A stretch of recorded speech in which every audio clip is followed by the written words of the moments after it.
ব্রিজের মধ্যখানে গর্ত, যে কোনো সময় ঘটতে পারে দুর্ঘটনা। এই যে দেখতেই পাচ্ছেন আপনারা, প্রথমে ছোটো ছিল, তারপর আস্তে আস্তে অনেক বড় হয়ে গেছে। নিচ দেখা যাচ্ছে, আপনারা দেখতেই পাচ্ছেন যে রড ব্যবহার করা হয়েছে দেখা যাচ্ছে, এবং নিচে পানি দেখা যাচ্ছে। এত ভারী যান চলাচল হচ্ছে, যে কোনো সময় ঘটতে পারে দুর্ঘটনা। তো গতকালকে আমি একটি নিউজে দেখেছিলাম এই ব্রিজ নিয়ে একটি নিউজ করা হয়েছে, তাই ভাবলাম যে আজকে যাই, গিয়ে দেখি কি অবস্থা এখানে, আমার দ্বারা কি কোনো কিছু করা সম্ভব। আপনাদের কাছে একটা রিকোয়েস্ট, আপনারা কমেন্টসে বলে যাবেন যে এইখানে কি করলে এটা সুন্দরভাবে থাকবে, ঠিকবে, এবং এই দুর্ঘটনা থেকে মানুষ মোটামুটি রক্ষা পাবে। কারণ এইখানে আমি যতটুকু দেখলাম যে ডালাই করা হয়েছে, কিন্তু ডালাইটা ঠিকই নাই।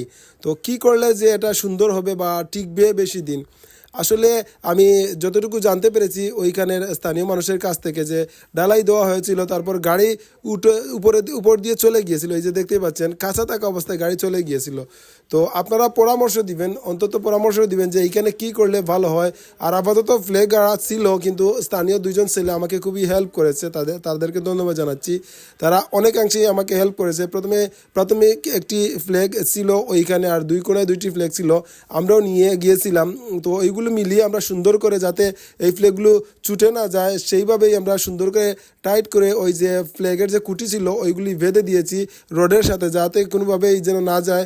অনেকেই আছে এগুলো ফেলে দিবে, বা অনেকেই আছে এগুলো আর মর্ম বুঝবে না, গরু ডাকানোর জন্য বা যে কোনো কাজের জন্য নিয়ে যাবে। তো এই জন্য আমরা একটু ভালোভাবে দিয়ে দিলাম, যাতে করে কয়েকদিন যায়। আর আপনারা অবশ্যই কমেন্টসে বলবেন যে এইখানে কি করলে ভালো হয়। এই ব্রিজে এত ভারী যান চলাচল হচ্ছে, যে কোনো সময় ঘটতে পারে দুর্ঘটনা। তাই ভিডিওটি বেশি বেশি করে শেয়ার দিবেন, যাতে ঊর্ধ্বতম কর্মকর্তার কাছে এই ভিডিওটি পৌঁছায় এবং দ্রুত এই ব্রিজটি মেরামত করা হয়।